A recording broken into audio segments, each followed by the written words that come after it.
Hey, Santa Fe, New Mexico, you bunch of dummies on the city commission there.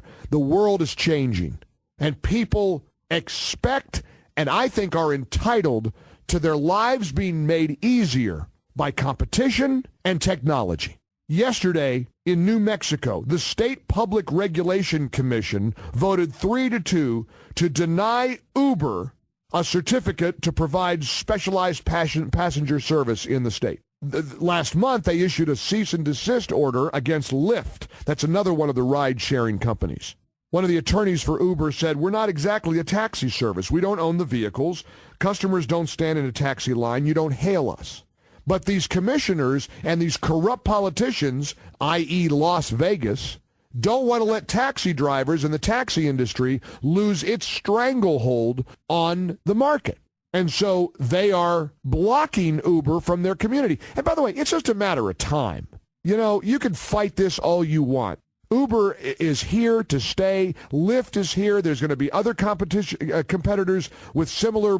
It's very simple. Let me just explain how these apps work if you don't know about Uber and what's going on in cities all over the country. Ride-sharing works by allowing customers to download a free smartphone app, which they use to request a ride. The app connects them to the nearest available driver at the time, tracks the length of the trip in distance and time, calculates the cost for you, automatically transfers the fee from the user's credit card, which has already been entered into the app when you registered, to the driver's account. No cash changes hands. I have had in my life, in the last couple of years of using Uber, I have had one bad experience with an Uber driver. One. There is total accountability for these guys. If they don't get good ratings from customers, they don't get to work for Uber. You know who the driver is. You see a picture of the driver when you summon them. If I'm sitting right here in my office and I want to take an Uber ride home, I push the button. Within a minute or so, it'll show me the driver, his picture, what kind of car he's got, where he is, how long he'll be there. If I want to calculate what it's going to cost to get me from point A to B, I can do that right now. I can see in real time on my phone where he is. If he's 10 blocks away, I see that. When he gets close, I get another little beep. He's here. Then he'll call me on my phone. Hey, Mr. Mike, I'm outside at 33rd and 5th. I'm in a black Lincoln Town car with an Uber sign in the window. Hey, Alex, I'll be right out there. I get in the car. He takes me home. I get out of the car.